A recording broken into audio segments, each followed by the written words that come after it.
Welcome to Tell Me Your Story, New Paradigms for a New World. I'm Richard Dugan, your host, and I thank you so much for joining us here on the program. Today is another one of those special programs. That's right. On Tell Me Your Story today, as we've done before, we are featuring a special book. It's a book of stories that is published by the Sacred Space Publishing Company. Sacred Stories Publishing Company, let me get that correct. SacredStoriesPublishing.com is the website. And you can pick up a copy of your own of the latest compilation of stories that are here to transform your life and your world. It is called Mayhem to Miracles. They seem to be on a theme. The first time we did this, it was chaos to clarity, but now it's mayhem to miracles, as you see from our guest, who is Laura Staley. Laura, thank you so much for joining us on the program. It's really a pleasure. You are, of course, one of the many contributors to this wonderful compendium, if you will, of stories of inspiration and encouragement and transformation. Thanks for being with us. Oh, it's wonderful to be here. Thank you. It's an honor to talk with you today, Richard. Now, first of all, tell me, I love your background. Now, normally I have a beautiful green, Irish-looking background. Whether it's virtual or otherwise, tell me about this beautiful scene we're looking at. It's real. It's the mountains of Western North Carolina. I reside in Black Mountain, North Carolina, and I live on the side of a mountain, and it's just pretty much in a treehouse. So the space I'm in has 3 walls of windows. And in fact, opposite me 6 times just this summer, and we've had other sightings. I've seen a black bear. Oh. I've dubbed it Black Bear Boo. And it's a growing cub that is no longer with its mother because it's old enough. And it's literally shown up right outside the windows. And if it would happen during our interview, I would likely freak out a little bit with excitement. Well, do me a favor, show you. Well, yeah, I was going to say, and then turn the camera and let us take a look at it, the bear too. Boo Bear. Absolutely. Absolutely. Well, I can tell you that I have actually been in the presence of a large brown bear here on the mountains here in Santa Barbara County, where I was taking care of some business, and I was walking past this row of hedges along with some plum trees, a loquat tree and so forth. And I heard this rustling. What is that? I just stopped. I'm listening. All of a sudden, this bear pops up over the hedges, looks at me, and then goes back to eating his berries, or his plums, rather. And I take care of my business, and I walk back down the hill. And my wife, who sees me coming back, she says, "What's going on?" I said, "Oh, I just saw a brown bear. I just saw a brown bear." No big deal, I just saw a tree, And she's, "I want to see the bear. I want to see the bear. I want to see the bear." So I said, "Hold on a second." So I finished what I was doing down by the house there, and we both walked back up the hill. And the bear was still there, and we heard the rustling, and we stopped. And this time he looks up at the two of us. It turns around, and then he walks out to the main road and up the main road. Basically, I think it was, "Look, I am trying to enjoy my dinner in peace here. You have disturbed me. I am out of here." That was my experience with a brown bear. My wife loves bears, has been studying them for years. And I believe I told her, she said, "What would you do if you came across a big bear, grizzly or something like that?" I says, "Well, most likely I would curl up in the fetal position and die." But actually, you're supposed to get as big as you can and make as much noise as you can, and usually that will scare them off. But the one misnomer is that when they jump up on their hind legs, they're about to attack. Not true. Why in the world would any animal bare its soft underbelly if it was about to attack? It's looking around. That's all it's doing. It's checking out the terrain. It's sizing you up, or, whatever the situation is. So if a bear gets up on its hind legs, relax. It's going to be okay. Try not to show any fear if you can help it, Laura. And just say, "Hey, you have as much of a right to be here as me. I'm just going to back up and get out of your space." Oh, 100%. But Well, we are in a I'm space totally in here. awe of them. Yeah, I'm oh my God, awe. I'm in awe of even the small critters. Right. I'm sure that you run across all kinds of critters up where you live in the mountains, as we do. We used to have a flock of turkeys. We have oh my gosh, I don't know what you call it when it's a multiple of deer, male and female. But anyway, we have a family of deer, as I like to call them. All kinds of different birds, crows and blue jays. We actually have chickens and cats, indoor cats, as well as an indoor dog. We've heard foxes crying out in the middle of the night. All kinds of animals. I'm sure you have the same kind of thing. Oh, very much so. Yeah, I've become a nature photographer. I didn't quite make that connection, and then I was looking at my phone recently to delete some things out of it, and I was like, "Oh my goodness, I have become a nature photographer, yeah, accidentally on purpose." Yeah, it's so many beautiful butterflies, turtles, deer.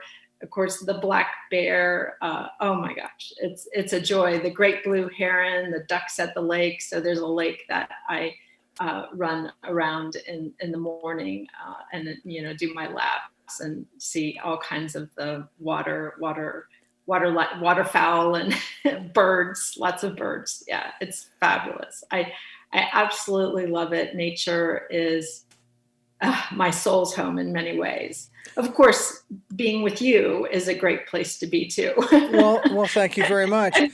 Being with human beings is wonderful also. I would agree because Most human beings. well, yes, that is true. Most human beings, and we do have.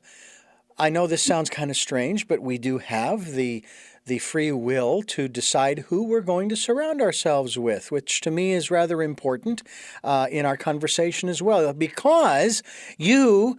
And we're going to get into your story here in a moment that's in Mayhem to Miracles, but you are a Feng Shui consultant. And so, you basically arrange spaces to empower people for their purpose and passion, which I find fascinating, as well as helping people thrive. A key word that we use here, we are tired of survival. We want thrival in spaces that people that we live in, that we work in, that we learn in, that where we eat, where we play.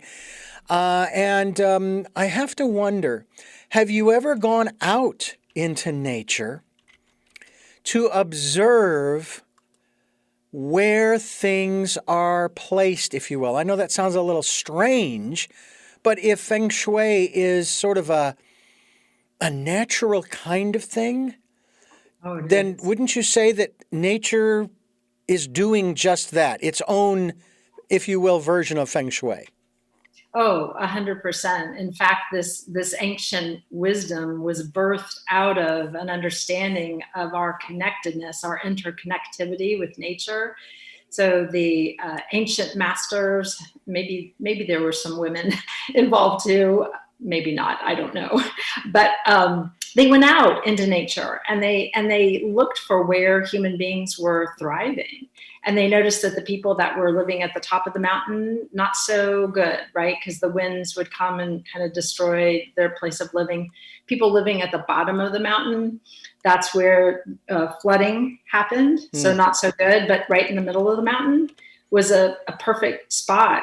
So that idea of having a wall or trees behind your back, we have that expression, I've got your back. Yeah. I've got your back, Richard. So, recreating that with our homes and with our bodies and with the furniture and the comfort and safety of the furniture that we sit on is really important. And yes, nature is a huge source of inspiration. And I often invite people, if they have a great passion for nature, to bring those images into their spaces, either through photography or actual objects from nature. Obviously, honor those ecosystems because we've got to find that balance, right? Because it's also about harmony and balance. But yeah, a lake, a stream, waterfalls, our stairwells are kind of like the waterfalls in our home.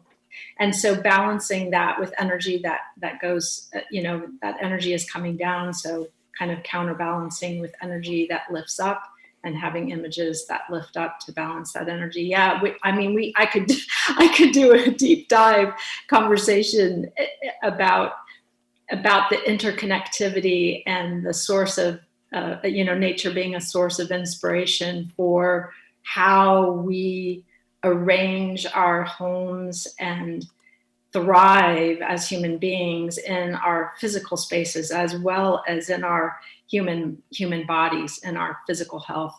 Yeah, nature is a beautiful example of how we can be in balance and in harmony.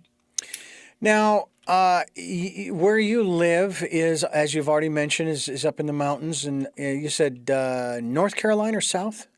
North Carolina. North Carolina. Yep. Western North Carolina. And you have on your website, cherishyourworld.com, on your page where it talks about you, you have these 3 pictures. Are these pictures of a stream that is running nearby where you live? Yes, all the pictures that I have on my website now are those nature pictures that I personally have taken. Gorgeous. So, gorgeous. Yes, yeah. Thank you. Thank you. Especially the one on the homepage of the mountain range, the green, absolutely gorgeous green. Those are the Blue Ridge Mountains. Oh. Yes, I know. I don't know why. Why do they call them Blue Ridge if they're green? Well, that's a story for another time. Right. Are you living your deepest value and aspirations? Well, we're going to find out. And are you ready to shed limiting beliefs? Well, we're going to find out about that as well as we continue talking with Laura Staley. She is asking the meaningful questions, and we hope that you are listening to the answers as we continue here on Tell Me Your Story, New Paradigms for a New World, as we continue talking about Mayhem to Miracles, published by Sacred Stories Publishing, sacredstoriespublishing.com. And we're also encouraging you to go to cherishyourworld.com, which is Laura Staley's website, as we continue here on Tell Me Your Story. New Paradigms for a New World, as is our slogan. We're looking for those new ways of living. The old ways don't work. All you have to do is look around you. It's pretty obvious, and it's time for us and Laura Staley to talk about, as we've been talking already, about nature. I've often said this on the program over and over and over again.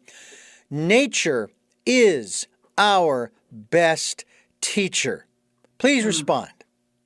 Oh my gosh, right? Wow, where do I start with that one? Just the rhythms. Okay, I'll start with autumn. So autumn has officially arrived in my neck of the woods. The leaves naturally drop. The trees let go of the leaves. And what a beautiful metaphor for human beings to watch that natural process, and it's in their time and in their way. I've noticed that there's some trees that hold on to those leaves for a bit longer. You know, the maples tend to drop pretty quickly. The oak trees seem to hold on, right? And it might be, a couple months later. And as a little girl, I remember raking leaves and raking some more leaves and raking some more leaves, right? As all the different trees would drop their leaves in their own time. And it's such a beautiful metaphor for shedding who we thought we were, the beliefs that just aren't serving us anymore. Where did they come from to begin with? It's just a thought in our mind that we can set down. And what would it be like to actually have a quieter mind? Mm-hmm. Which again, the naked tree, if you will, without any leaves, to me is symbolic of a quiet mind, without the leaves rustling and without that chatter going on in the mind of what you have to do or what you didn't do yesterday or the rotten person you are or whatever might be, be going on in between our ears, right? As well as any emotions that we haven't flowed through our hearts that we've suppressed. And we now know that the suppression of healthy anger in particular can ultimately be fatal to the physical body, right? And so learning healthy ways just like the tree drops those leaves in a very natural way, how to flow through emotions that may have gotten stuck in our hearts. The seasons cycle, our lives cycle. I recently had another experience of a person that I love who died. And it was so interesting to me to watch myself, my body and my psyche and my heart bring up all the other past experiences, not all of them, thank goodness, but some of them, right, of death. And how, and anything that was unresolved in those other people who had died in another, in the past 2 years or even 10 years ago, right? It just floated up to the surface and had a chance to be released. And I noticed myself sobbing and sobbing and sobbing, not just from the recent passing of a friend, but with this realization that I was also grieving the losses of pets and people that I still deeply love.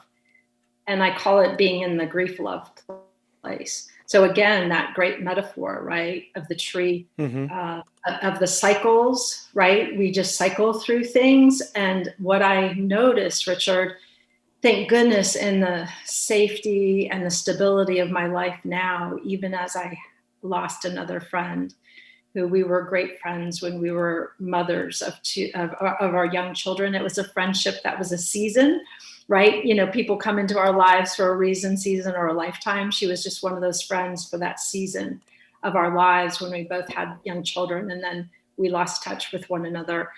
And that didn't still mean I didn't grieve the loss of that friend who died. But I was touching it lighter, if that makes sense, because I've been around the mountain. Well, see, there's another metaphor of what, you know, kind of like walking around the mountain, and then you get to the peak, and then you go back down, and you're cycling around. So even that's a beautiful metaphor. So our lives are in cycles. Our lives are not a straight line. It's nonlinear. Our learning is nonlinear. And I love that the natural world is a great teacher of nonlinear learning. If you haven't understood how a butterfly emerges from the chrysalis, just, you know, next spring, hopefully you can have a chance to stand there and witness that, and witness it again, and witness it again in all those stages, right? Because that's who we are. We're on, or at least I can speak for myself. That's what I've noticed about my own life, is it's been a series of transformations, of thinking a fresh thought. Wow, I am love. Oh, I am passionate joy. Wow, there's a new thought, right? Instead of I'm an unworthy blah, blah, blah, right? So just as an example of a fresh thought, or just the fact that I have a quieter mind and a fuller heart, an open heart that loves so deeply and flows that compassion to myself and to other people in a freer fashion. So I've broken open that heart so many times, Richard, that the love is now free to flow. It's just, I become a channel for love and joy. And again, nature is just a beautiful demonstration of that. Spring comes, right? The spring returns after the dark of winter. And sometimes we have to go inside ourselves, kind of like the winter, and reflect on what's going on inside of ourselves. What thoughts am I thinking? What am I feeling? What body sensations am I experiencing right now? What does love do now? Right? And we can get so busy doing that we forget how to be. That's right? a good. Ram Dass said it so beautifully, you know, be here now. Like, I have this extraordinary opportunity to be in this conversation with you here right now. And that's all there is. This may be all I have. Because what if I kick after this interview? Oh, gosh willing, I don't. but it's that awareness Right. that death is ever looming. I just lost a friend who's exactly my age. She has her now adult children, still, survived by her adult children, and so I know death is real. But it teaches me to savor life, and trust that I still have lots of vibrant life. But I don't. If I don't, if I happen to leave in the middle of the movie, can I be at peace because I've learned to love deeply and passionately with each breath that I take? And that's the greatest gift of all, is to get to a place in that, what I call the bonus round, Richard, of knowing that I'm just here to love and be loved. I know it sounds so simple, and yet that's where I am. I came here to love people, to have compassion for them, to share that love, share the ideas, the things that I've learned, and to be loved in return and receive it. Because breathing is inhaling and exhaling. It's graciously receiving with those soft hands, and then generously giving. And again, that's in nature too, right?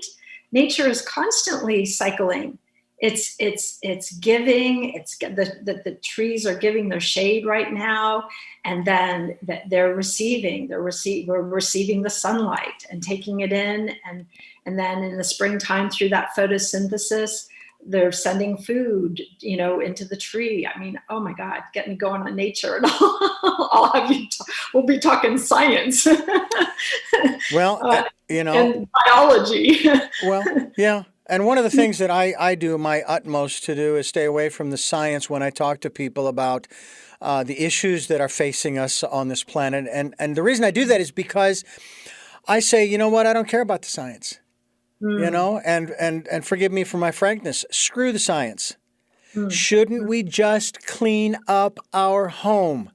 Period. Yes. Shouldn't we just clean up our home? Why is that such a foreign concept to people? My wife was watching a documentary. Well, it was a movie talking about the radium company that used to employ all these women to paint the radium paint on the dials of watches, okay? And they would not admit, never did, as far as I know, admit that the radium was toxic and was killing these women. They paid them off. They shut down the plant. I mean, I think they even went out of business, but they never admitted their wrongdoing. And I just sit here going, when we talk about the environment and regulations, which I know was a big issue over 5 or 6 years ago, and I'm sitting here going, do you have any idea why regulations even started? It's because businesses, corporations refused to do the right thing. I mean, that's where child labor laws came from. Now, you and I might agree, and I don't want to go too far down this particular road, but you and I might agree. I think that regulations, they've gone a little on the overboard side. Okay? I would even agree to that. By the same token, they're there because people refuse to do the right thing. And they still don't.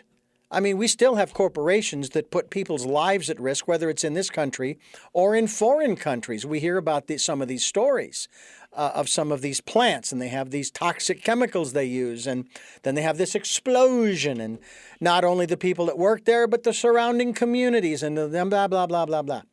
So, that's a story for another day. I want to talk about your story as we continue talking with you here. Laura Staley, author of Live. Is that right? It's actually the title of the of your book in particular is Live Inspired. And we encourage people to pick up a copy by going to Cherish Your World. This is what I'm talking about too. Cherish your world, people, please, as we continue talking here on Tell Me Your Story. I'm Richard Dugan, your host. I'm here with Laura Staley, and she is a contributor to the book that is out from the Sacred Stories Publishing Company, sacredstoriespublishing.com. And Laura's website is cherishyourworld.com, and we're talking about her story, which has to do with you and your son.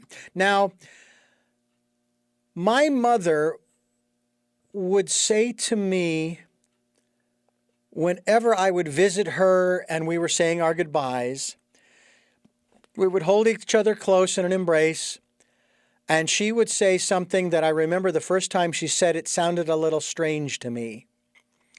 And she said, she knows my name. I know she had 6 kids, but she knows my name.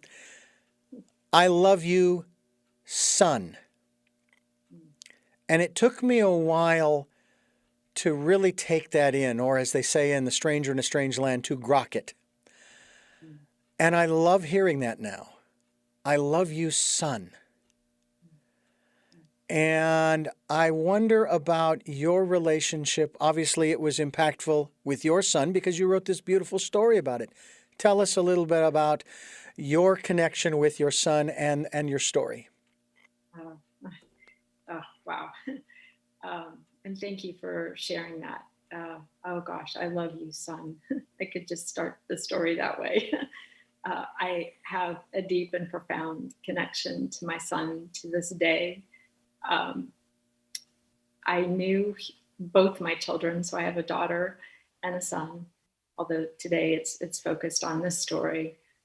But I felt that both my children would come in as my greatest spiritual teachers. Well, both of them have delivered in very different ways.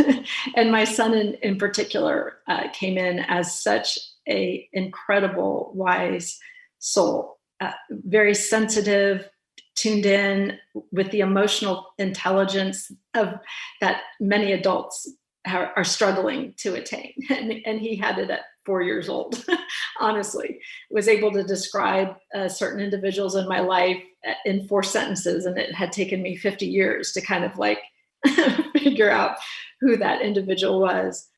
But being sensitive and compassionate and a young man, I think, came with its challenges, right? Because then he's in school, he's being bullied in 3rd grade, which I discern and pull him out of the school and homeschooled him for a brief period of time.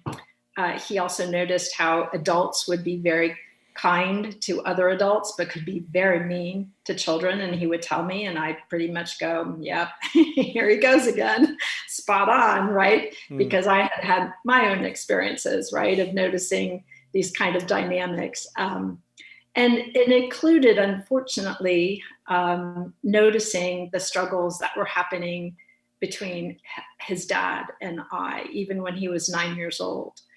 Well, fast forward to the day that I, and he asked me a question, at that time, are you and dad kind of gonna make it? Or are you, the two of you, gonna get divorced? You argue a lot. And I said, we're smart people, we'll figure it out. And of course, fast forward to the day that I take my daughter to college for her freshman year of college. And my son did come with us, but his dad did not. The straw that broke, the proverbial straw that broke the camel's back of the marriage happened to happen that day. So I had a very different, taking the first child off to college, very different story than most people have. It was an unbelievably challenging day. His dad left the house, and here, from my son's perspective, he's now lost daily contact with his dad and daily contact with his sister. Now all of us were anticipating the loss of the daily contact with his sister and my daughter, right? Because she's going off to college. What we hadn't quite anticipated was that this rupture, this other rupture of the marriage would take place. And that was tough. And he immediately, or pretty quickly, was like, okay, Mom, you need to know, because he's a teenager. He said, I want to split time with you and my dad. Unfortunately, his dad's living situation wasn't such that we could do that. So he was full time with me. And I noticed pretty quickly, Richard, a very downward spiral for my son. And I begin the story in Mayhem to Miracles with the very mayhem-like experience of my son up on the roof. I'm dialing 911 because he wanted to end his life. I'm here to tell you he did not. There was a second time that also happened. And the two things that brought me through, because I'm the person that you're talking to, and he has his story to share. So I don't want to take away from his ability to tell, kind of his side of the story. But I declared two things. And the one I don't actually call out in the story specifically, but I do want to share it with you, is that in my heart and in my speaking to friends who loved me through this, and there were several of them, that I couldn't have done this without them. And that's kind of left out of the story because you can't include all the layers. Right. Right. But is that I declared my son's thriving life. We said it earlier on the show, but in my heart of hearts, I wanted my son to thrive. And part of it was taking the right love-inspired actions on his behalf, knowing that it was not my fault, that his internal world had gotten so dark and that his choices and behaviors had gotten so dark. Those were on him. And the best I could do was also declare Laura Staley single, happy, free. So in a different way, I declared his thriving life and I declared my own using different words, of course, right? Because I'm now dealing with a very troubled, suicidally depressed son who, as time went on, I also learned it included alcohol and addiction that was layered in there. So I declared those two things and needed to take those right actions. So it was about loving him unconditionally, having those boundaries, being willing to stand in the eye of the hurricane, but really trust in this young man's heart and soul, because I unconditionally still love my son to this very moment. Like, I love you, son. If he were to listen to this, which he may or may not, I don't know, but I love you, son. And that, and wanting his life to thrive was very important, and believing that it was possible, and then taking the right actions on his behalf. And it was tough because, right, there was a contested divorce, and, there were challenges, right, going through this, a lot of them, but I never gave up on my son's ability to choose his own life. And he did it. Got him to a wilderness program and then to another state where he did phenomenal healing work, including and again, some adults, and I've struggled with this one, right? Where we have this thought, I'm an F up, or I'm a screw up. Mm-hmm. Well, I'll use that language. She used the other. And then we have that awakening moment, speaking of limiting beliefs, right? Of realizing, oh no, I've just done effed up or screwed up things. I've behaved in ways that weren't aligned with my deepest values. Oh, I can change my behavior and make different choices on the behalf of the quality of my life. And that's agency, having that free will to make new choices. And he had to see that in himself. And he did. He had that moment where he realized, I've just done in the past effed up things. And of course, I had my own awakening years ago too, of gosh, I've made not great choices, right? And then you have the consequences and you're like, whoa, okay, make a different choice next time, say something different, maybe stay silent, right?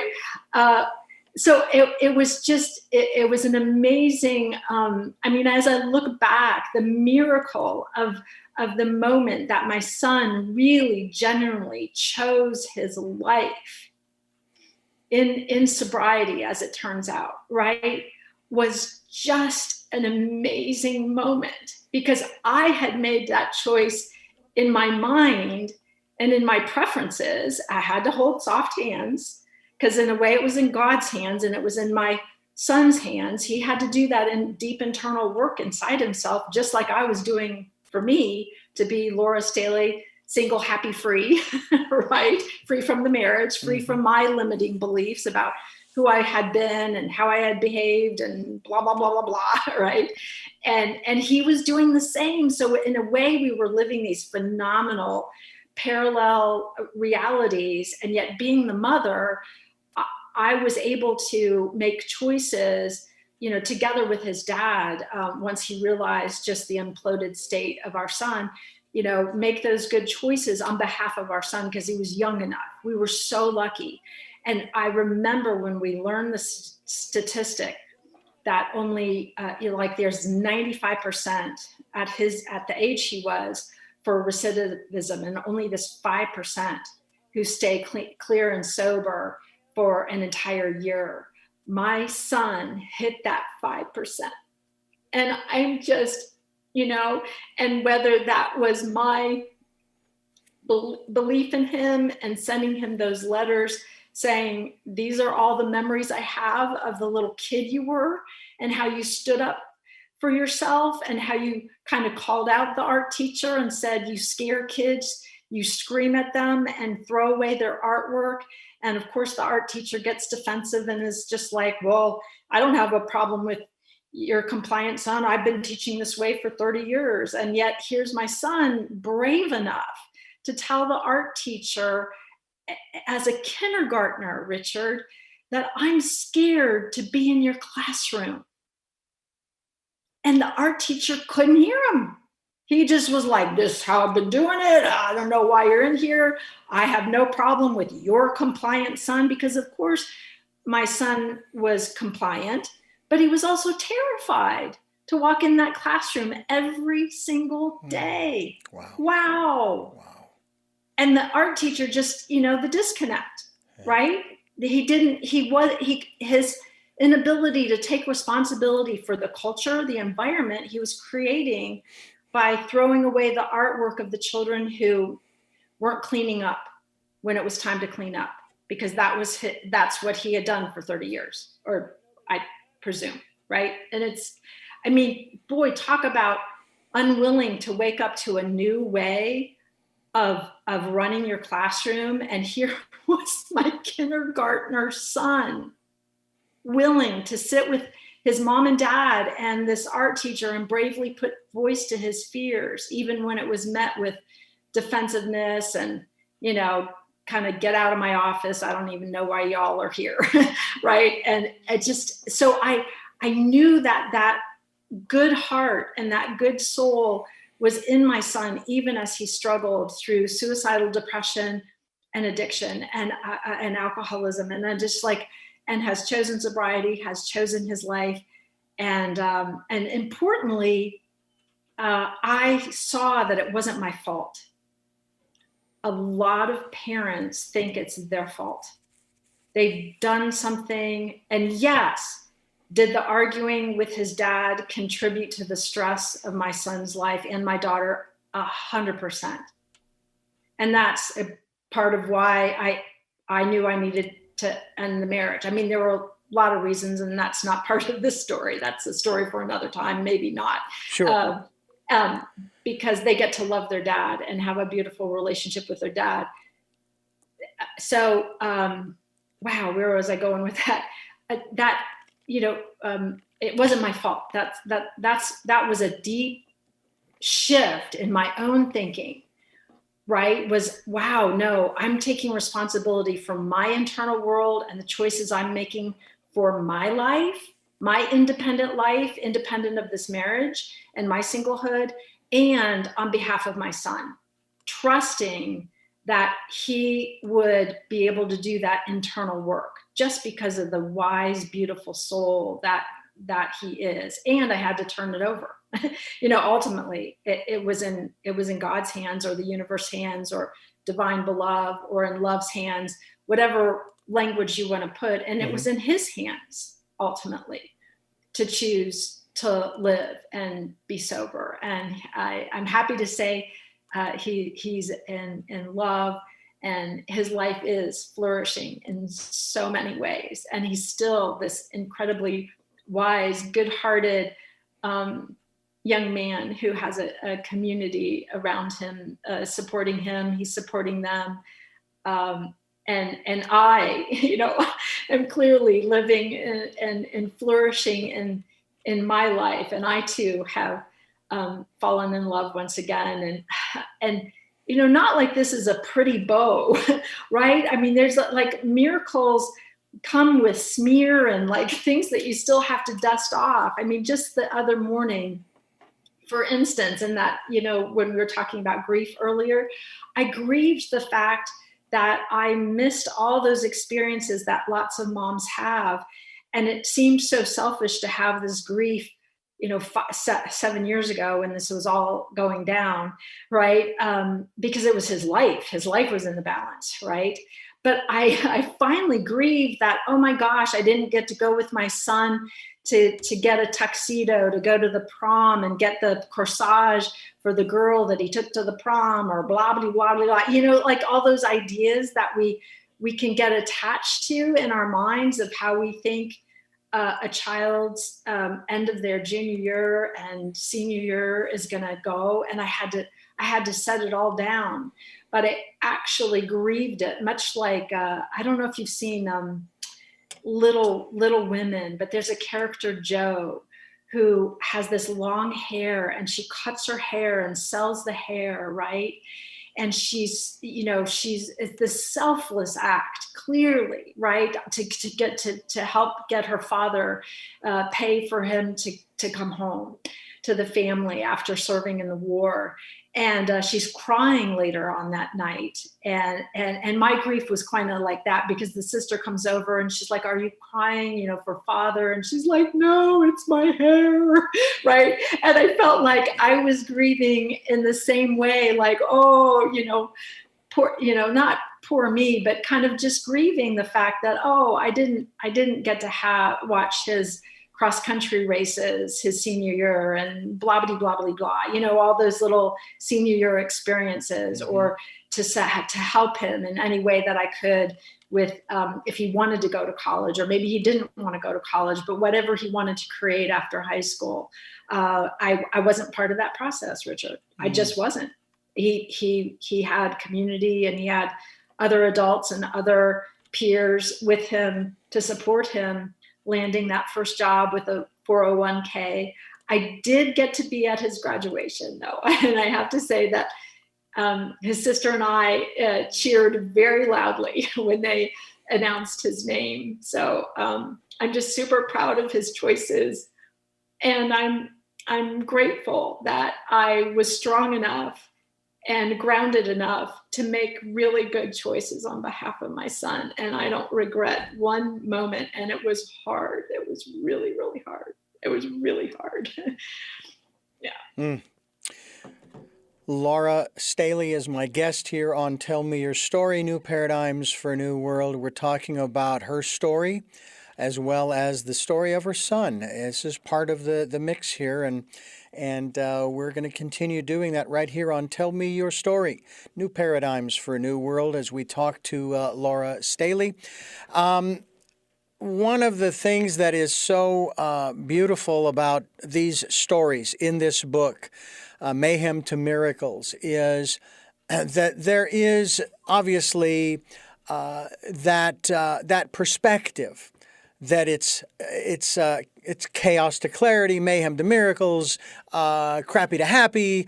Those are the three books that Sacred Stories Publishing has put out over the last few years that we have been a part of here on Tell Me Your Story. And we feature the story writers, those who lived the stories, not just wrote the stories, but lived them. You, as a mother, you have a special bond. Unlike, and it is unlike that of that with your former spouse. And that is something that cannot be broken, even if the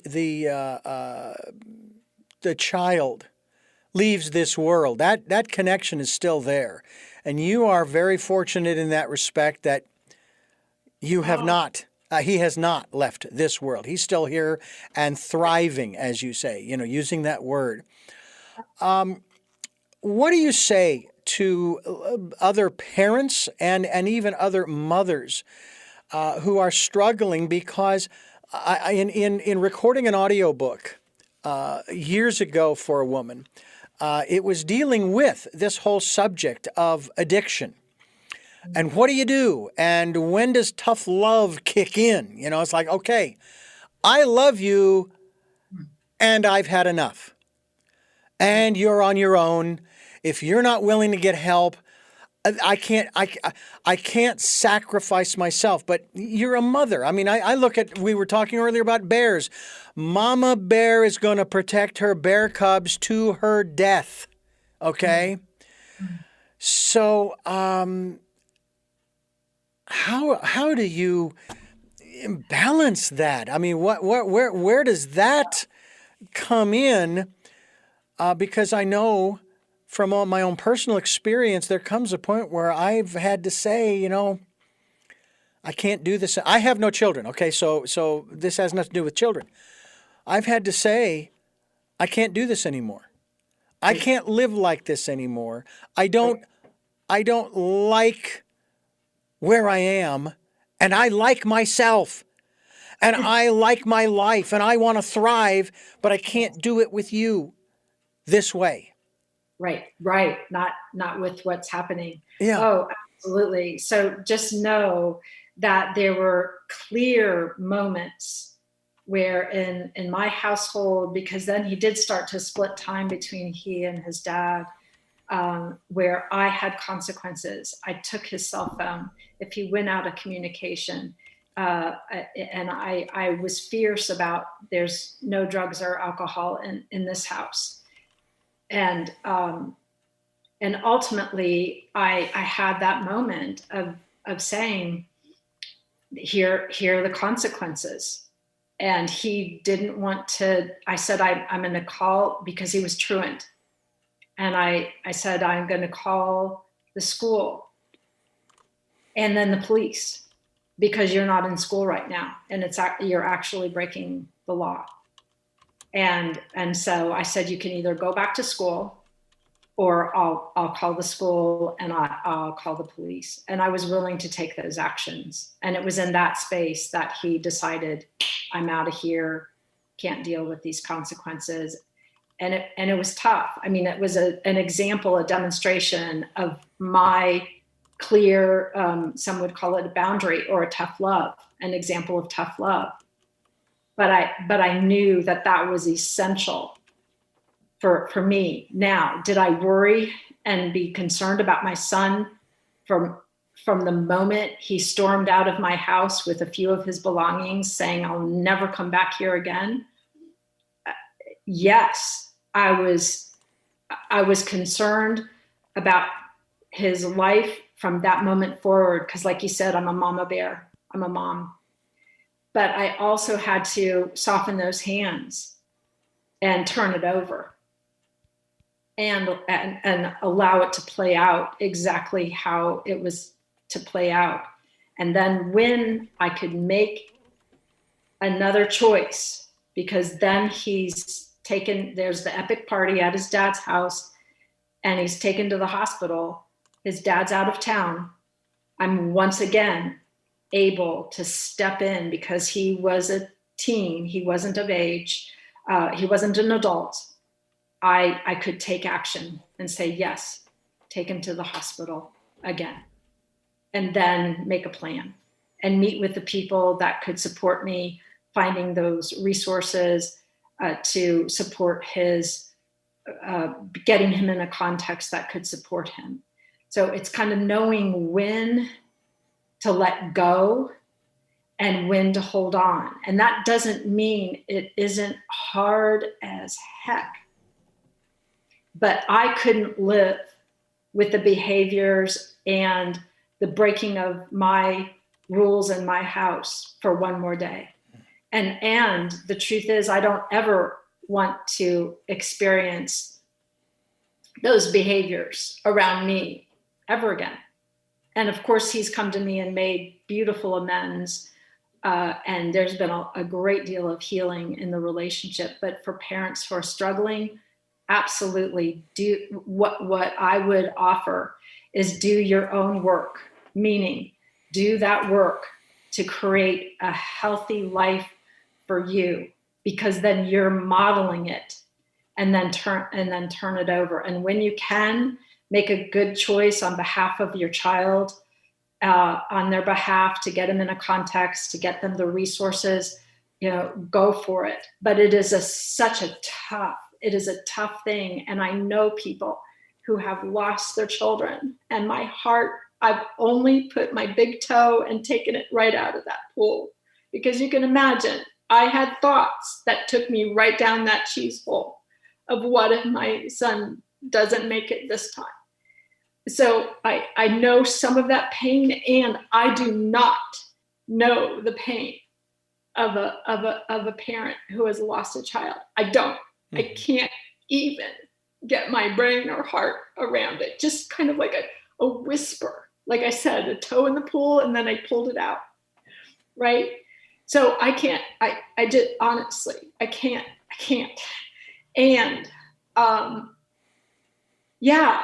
And some of it is just kind of this soul journey, because I also have noticed in talking to others about this, that really smart people, not just young men, but people, really smart. Like my son tested gifted and talented, and I don't know how many categories, right? So it wasn't about his innate intelligence, and it wasn't about his good heart. Some of it is just about soul pain and soul path and curiosity. I mean, some kids just want to experiment, and then all of a sudden they're down this dark path that they can't any longer control, because their brain hasn't fully wired up, right? I mean, the brain doesn't fully wire up until we're in our late 20s. Yeah. Right. So it's like, wow. Yeah, so that's but in no way would I ever say this is easy. It is the hardest. It is the hardest, scariest, path to walk with a child who either is, suicidal depression, addiction, or a combination of those things. It's just hard. And to do that work, though, because I think that's what saved me, Richard. It's kind of like going back to your point earlier of, you said, I just realized I need to get happy. I need to take care of me. And I know there's a moment that seems selfish, and yet it's essential. It's actually essential, because I knew I needed to live. I had a lot to live for. I still had a daughter. I had beautiful friends, who I consider family, right? I had a career. I had Cherish Your World. I had books that I thought could come out of me, other books, right? And other writings. So I had many things and many experiences that I looked forward to. And that became really, really essential. And my son, in his sobriety, was watching me, Richard. He saw my life take off. I mean, okay, take off. It didn't go in a linear line, but he experienced the transformations, and then he came to visit me here in the mountains, and we had this amazing conversation. And I don't know, I made some comment about people smoking. And he said, well, you know, Mom, I have to be honest with you. I'm vaping. And I just got super quiet. And I then, and all kinds of thoughts, right? And then because I knew that vaping kills people, right? So even though he had chosen sobriety and was thriving and flourishing, he's now revealed this. And I just got really quiet. And then I said, thank you for not doing that behavior while you've been visiting me here in the mountains. That's all I said, Richard. And then a few weeks later, and then we changed the subject and talked about other stuff. And a few weeks later, he says to me on a phone call, he said, Mom, I want you to know that I stopped vaping. And in part, it's because you didn't judge me. And you actually just thanked me for not doing the behavior in your house. But I thought for sure you were going to come fierce at me, and you didn't. And here's the thing, I had to trust that my son was smart, that he loved running, the cross-country runner, right? He loved being in nature. You know, we were talking earlier about nature, right? And you know, like all these things, that he loved people, many people, not everybody. Back to that, you know, not everybody clicks with you, right? Not everybody resonates. And that I had to deep down in my heart trust that truth about his own choice had to come from inside of himself, not from me, not from my fierce judgment of what he should or shouldn't be doing, but from within himself. And that's what sustains it, right? Because the choice then came from within himself and not a resistance to me. See, I would even say a lot of what's happening out there now is people just butting heads, right? With, don't tell me what to do. You know, right? Okay. Nature's a great teacher, so are life experiences. Okay. Make your choices. Let's see how it turns out. What are the consequences you get to live with? What are the unintended consequences that occur? And let's see what you learn. Life experiences are phenomenal teachers. And sometimes as a parent, and it's hard, right? Because you just want to step in and tell them the way, and here's the way, and here's my way, and blah, blah, blah, blah, blah, right? And I'm right, and you're wrong, and you're just a kid, blah.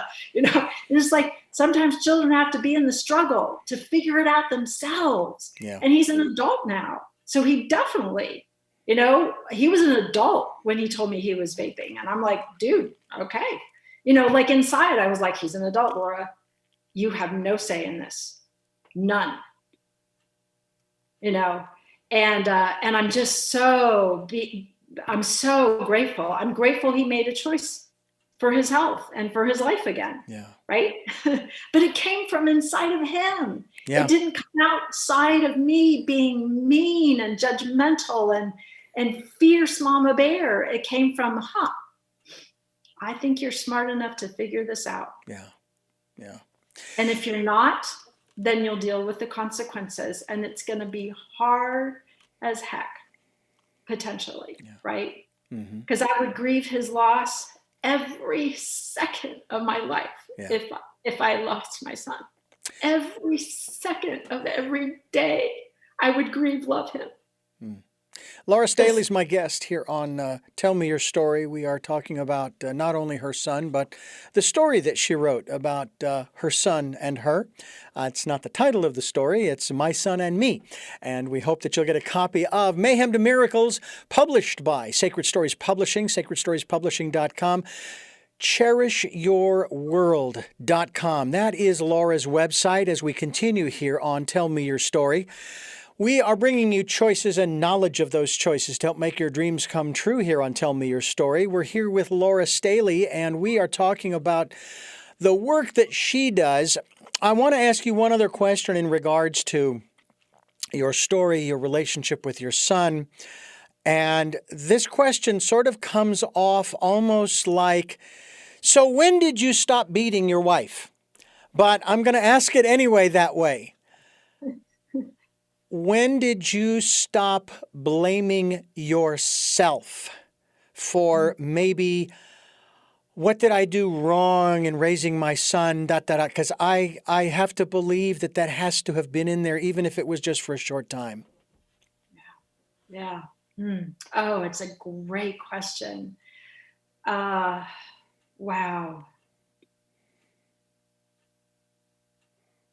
I guess let me ask that another way. I think I knew I was upset in the context of the marriage. What I was in denial about, and then I stopped being in denial about, is the impact on my children. And that is still hard to this day. Have you forgiven yourself? I'm really looking that one because I wasn't a perfect mother, but with my kids, I apologized, changed behavior, apologized, changed behavior. I was learning new ways to parent. I was breaking my own cycle. Mm-hmm. That was huge to me. I had a fierce commitment around that.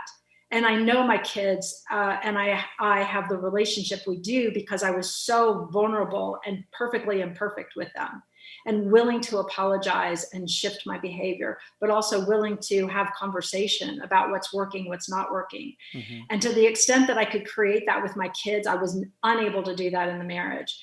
And so what I was in denial about is the level of impact. It's kind of like going back to the moment that my son at 9 years old said, well, what if you don't? What if you and dad don't make it?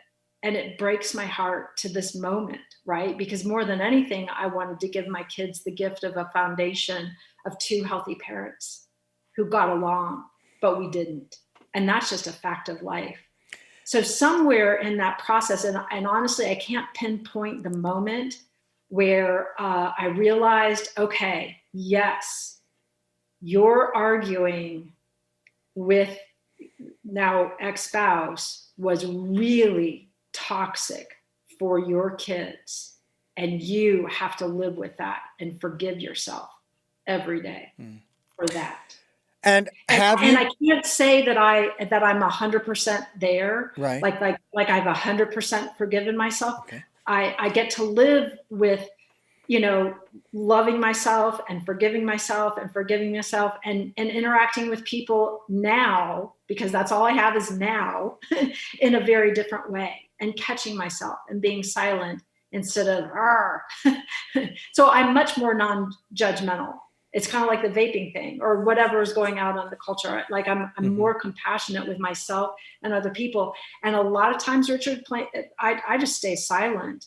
But yeah, the work to forgive myself for the impact that the unhealthy marriage had on my son and my daughter, right, is an ongoing process. Because I think that for me is where, if there is blaming myself or being upset with myself, that's where it lives, is in the way I treated their dad or cowered to their dad or, all those unhealthy dynamics. Yeah.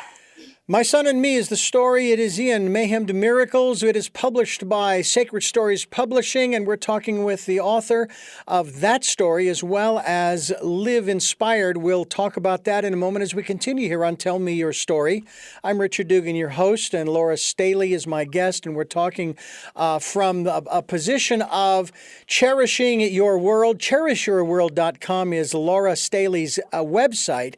She also has a book that she has written called Live Inspired, which I think, Laura, goes to the heart of what we talked about at the beginning of the program, having to do with moving from a state of survival to thrival.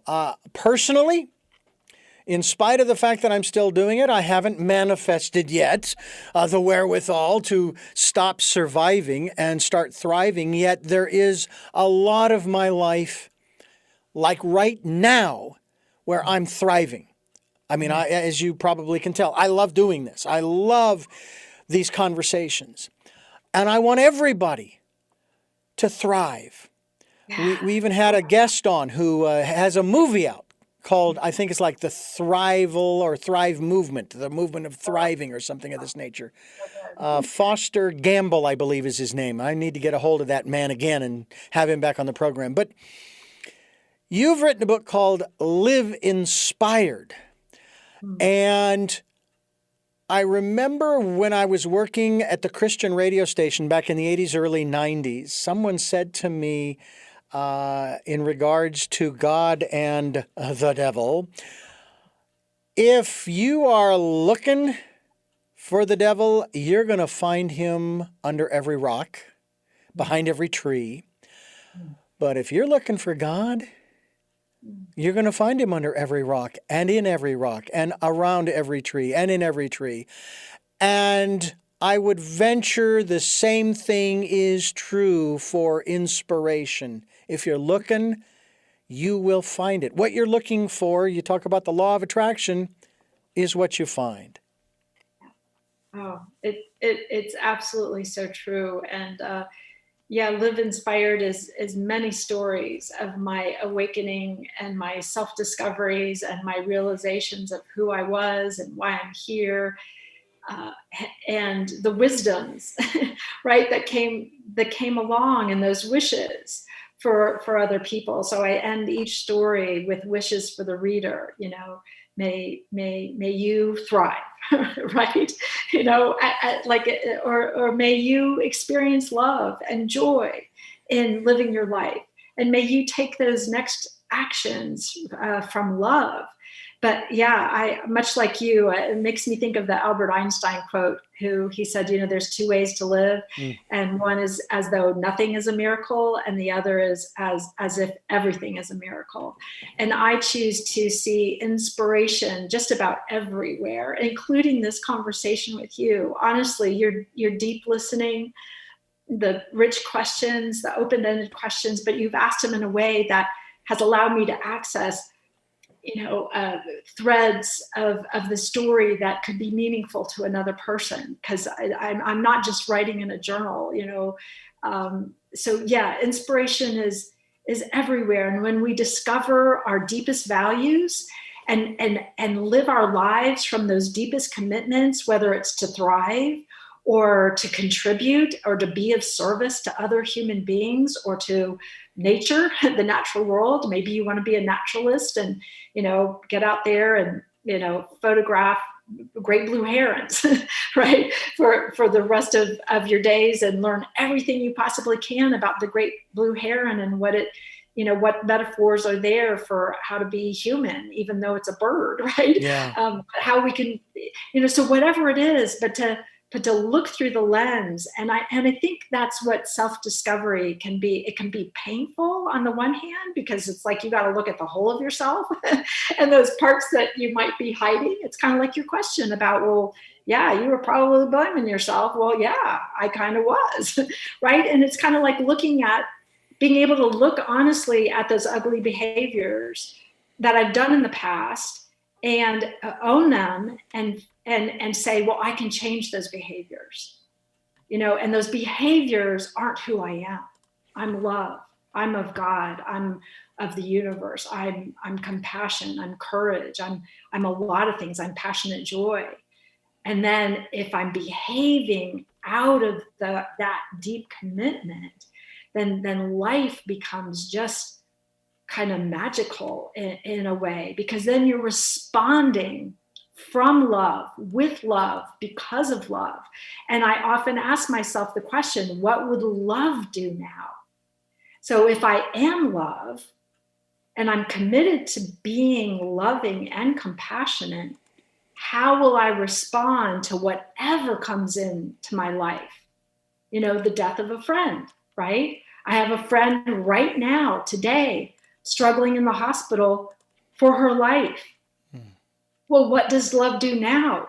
And I'm not in the same community, right? And I know it's a situation where I wouldn't be able to see her bedside at the hospital. I mean, I imagine myself there holding her hand and letting her know I love her, and that her life is worth it, you know.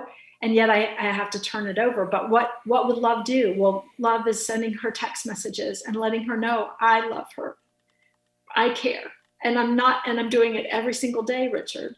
So that's me choosing that for me, right? Out of love, for love, because of love, because of that relationship to this, my best friend in college, Mm-hmm. who I reconnected with. And we've had phone conversations and texting. I haven't seen her in person all these years since we graduated from college. Well, we saw each other at each other's weddings, right? And even my second wedding, she was there. That was probably the last time we saw each other in 3D, right?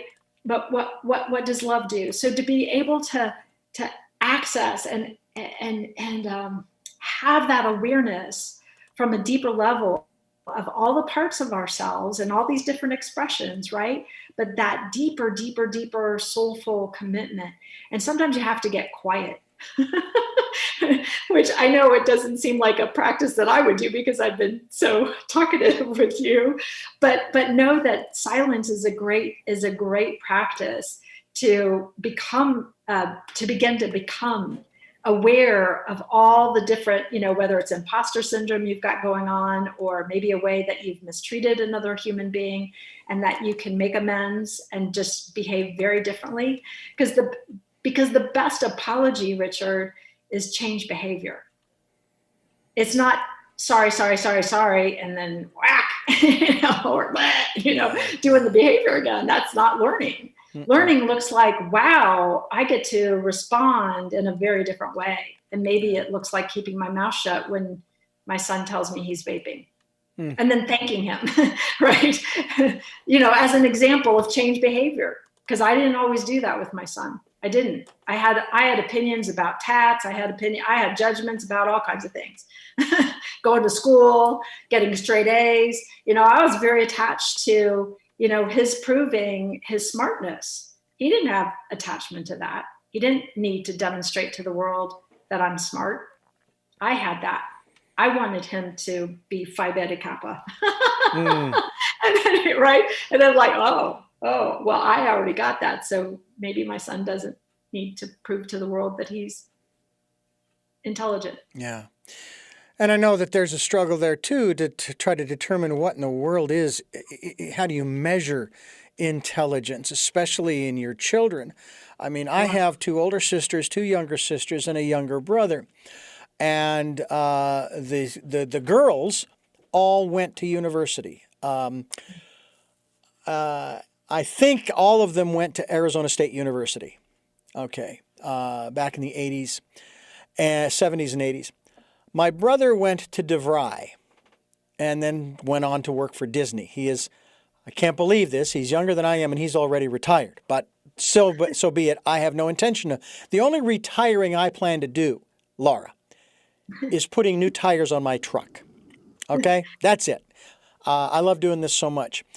I went to a 6-month vocational school. Now, I did take 3 semesters at junior college and so forth, and learned a lot there and so forth. But I what I have found is that there's a part of me that feels as though I deserve a PhD for eclectic studies over the last 40 plus years, not just in the interviews that I've conducted, but the guests who have been brought into the programs that I've produced over those years. I mean, thousands and thousands of programs over the last 40 years, aside from the interviews that I've done, of guests who have come in with the most incredible information and ideas and concepts. Matter of fact, from the place of this interview that you and I are conducting now, I am going to be visiting a friend of mine who I have known for 8 years. Who was a guest on a program when he came in to talk about mythology and Arthur and the Round Table, and specifically the Holy Grail. Oh, And then he and I got to talking, and one thing led to another, and we produced a series of programs. Well, intelligence, education, if you will. I know that there's an IQ test that one can take, but it also depends upon which one you take. And so forth. Do I belong in Mensa? I don't know. Do I care? Not really.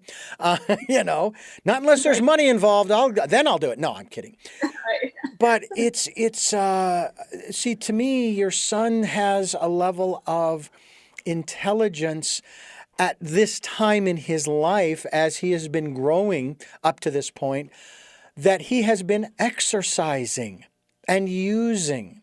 And those people who scream and yell, "Don't tell me what to do," I start to question their intelligence. I'm not saying that you have to give in.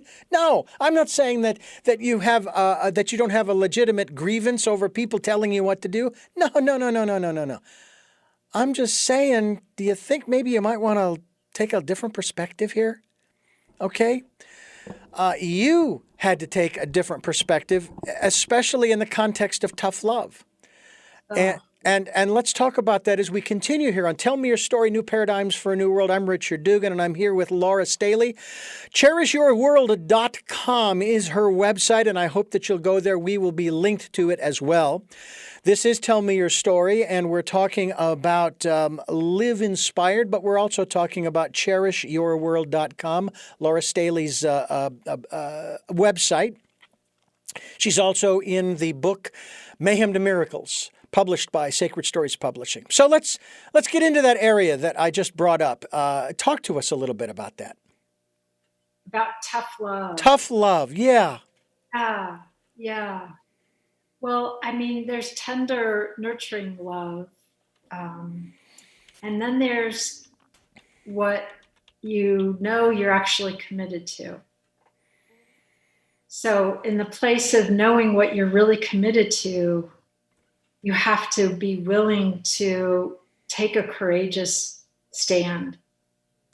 So for instance, my commitment to a bigger picture, if you will, for my son, for his health and his well-being, and knowing that there are consequences of his choices, I was willing to call the police and deal with those consequences as his parent, right? And with myself, tough love has looked like walking away and breaking trauma bonds with people who were very abusive towards me and weren't ever going to change their behavior. And that willingness, and it takes a bunch of courage to walk away from someone who's mistreating you. And it also takes courage to stop mistreating yourself. It takes a lot of courage to stop abusing yourself with your mean thoughts, with maybe behaviors that you're doing that aren't good for you, and you really do know it. like you know that, I don't know, that fifth drink of alcohol and getting in a car is really not a good choice for you or your life or other people's lives, just as an example. And to look at whatever it is that you're choosing and look at it from the angle of not only how is this blowing back on me, but how is it actually impacting another human being?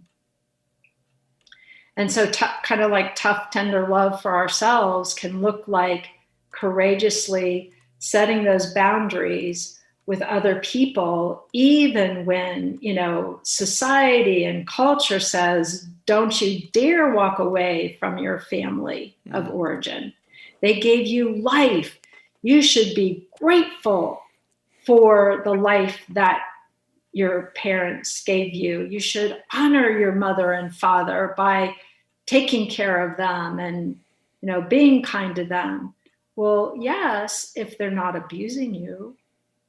if they're abusing you, then it can be a valid choice to walk away. If anybody is mistreating you and harming your body or your soul or your emotional realities, if you're being gaslighted, right? Wow, it's time to walk away. And that takes immense courage because right, Richard, it's like we want to belong, but there's fitting in, right? Trying to, turn yourself into something that you're not to like fit in, be that, what round peg in a square hole, right? And then there's belonging, which is like deep acceptance of yourself. Yeah. So learning to belong to yourself can involve tough love, because it might mean, like Brene Brown would call it, braving the wilderness. You may have to be alone. Yeah. You may have to be in solitude and break ties with unhealthy people who are doing unhealthy behaviors. Yeah. I was asked this. That takes tough love. Yeah. I was asked this question not long ago in reference to relationship. And the question was not asking for a response right then, but it said, ponder in yourself. Mm-hmm. And if I'm remembering the question, having to do with unity. Mm-hmm. What does unity look like? Mm-hmm. And that, I think, is a very, very profound question to ask oneself, whether it be mother-son relationship, husband-wife, partners, whatever, even in the context of business. What does that look like for you? And if it looks like you're sacrificing a part of yourself, that's not unity. Not unity, not in the least. And then you have to make the tough decisions. You might have to make the move, whatever the move is. Laura Staley is my guest here on Tell Me Your Story, New Paradigms for a New World. I'm Richard Dugan, your host, and we are here Sundays at 7 a.m. and 7 p.m., Monday mornings at 1 a.m., and Wednesdays at 9 a.m. for a special edition of Tell Me Your Story. And we're streaming live at those times at richarddugan.com. We are podcasting on SoundCloud, iTunes, TuneIn Radio, Spotify, Stitcher, Player FM, Blueberry, iHeartRadio, Amazon Music, and many other locations across the internet. So we hope that you will subscribe. We're also on YouTube, where you can watch these interviews. You can even see the beautiful, serene trees in the background with Laura here on the program. We certainly hope that you will do just that and spend some time also in contemplation, in meditation, going within, listening to that still small voice during this decade of perfect vision, the 2020s. And we hope that you will take that time. We also hope that if these programs resonate with you, if you've heard something that has been meaningful, that has inspired you, that has prompted you to make some, maybe make some changes, make some new choices. We're talking about choices and knowledge of those choices all the time. Then do what you can to support us financially. We would greatly appreciate that.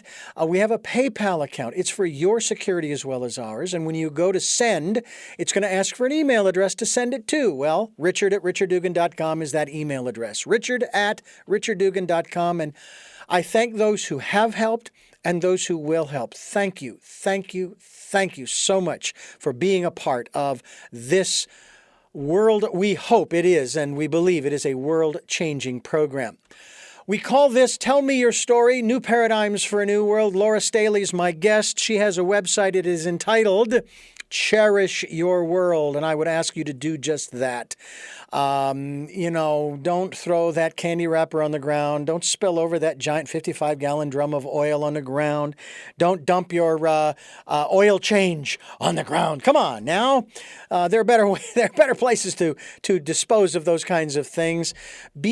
I tell you what, Laura, I think the best things to do in terms of cleaning up our world is be kind to one another. And some people would say, well, yeah, but what Laura just talked about earlier about tough love, that doesn't sound like being kind. And yet, It is, isn't it? Oh, it is. It is. I mean, because love and compassion, if a child is running into a street, you don't go, "Oh, sweetie, I love you." You go, "Stop!" Yeah. Right? You don't want them to get hit by a car. That love looks like sometimes saying stop to a tiny child before they run into the street, and then once they stop their body, scooping them up and explaining that there's cars and traffic, and you don't want their little tiny body to get run over by a car, right? Right. So and then the kindness and the tenderness in the teaching, right? But there is that moment where you have to scream stop, or some other word, or their name to get their attention. So they run this way, run back towards the garage. Tell the child what they can do, right? Yeah, so tough love can be a deep and rich and meaningful kindness. It's not comfortable, right? No, it's not. It's not comfortable, but it's incredibly kind and compassionate.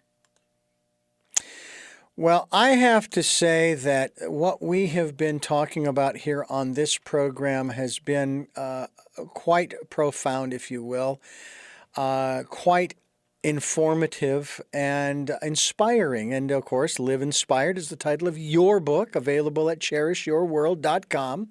And we are greatly appreciative of the fact that you have been here on Tell Me Your Story. I do have 3 final questions that I like to ask all of my guests here on the program.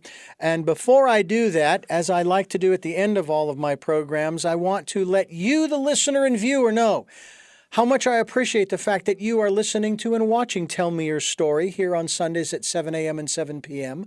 Monday mornings at 1 a.m. streaming live at those times at richarddugan.com. Oh, don't forget about the 9 a.m. Wednesday special edition. Okay, don't forget about that.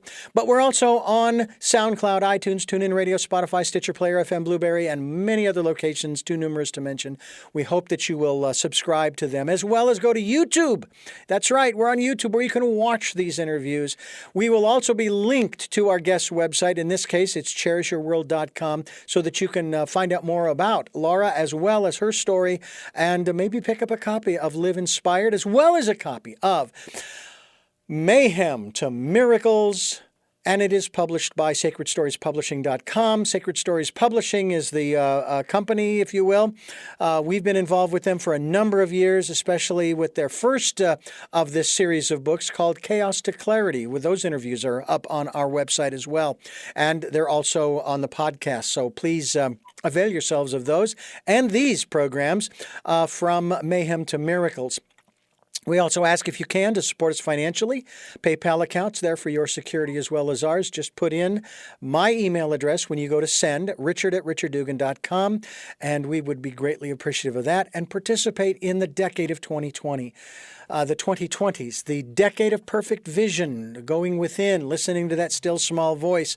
And there's an area that we didn't dive into much, although I'm pretty certain, Laura, that you had a lot of internal guidance as you moved through your times, your challenges, both with your son as well as with your former husband. But we'll save that for another broadcast, and we will ask you the 3 final questions we ask all of our guests. You may have addressed them to a great degree during the program, but I like to ask them directly. And by the way, you are only, I think, the second or third person who has shed a tear on this program. I'm one of them. The first was Noah Ben Shia. And I have to be honest with you, I'm actually honored by that fact that you are touched and moved to that degree. First question: who is Laura Staley? Oh, wow. I am a being of love, inspiration, generosity, a being of service, contribution. Yeah, I'll just leave it at that for now. Right. I'm whole and a humble servant.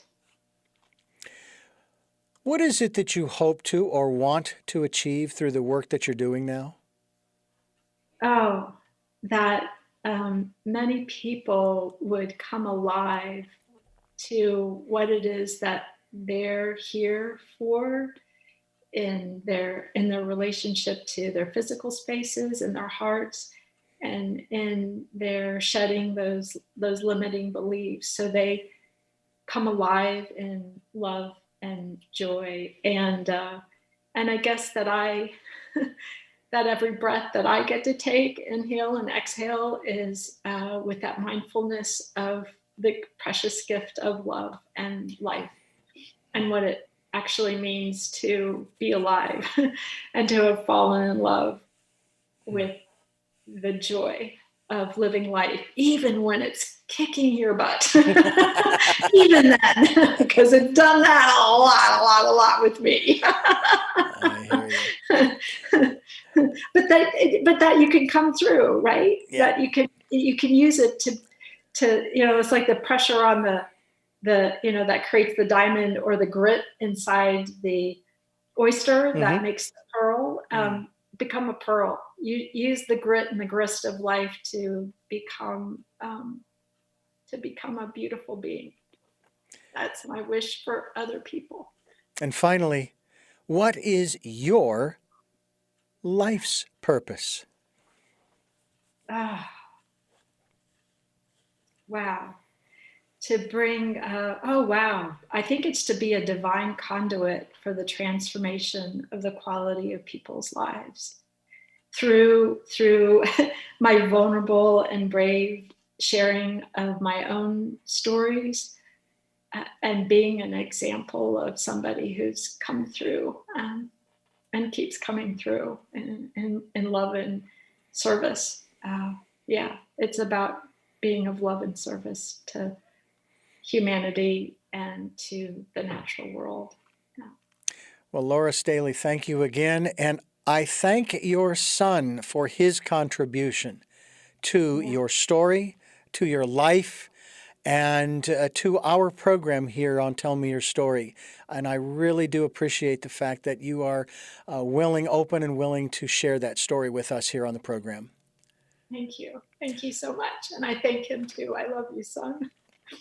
And I thank you for listening and watching Tell Me Your Story, New Paradigms for a New World, where we're giving you choices and knowledge of those choices to help make your dreams come true.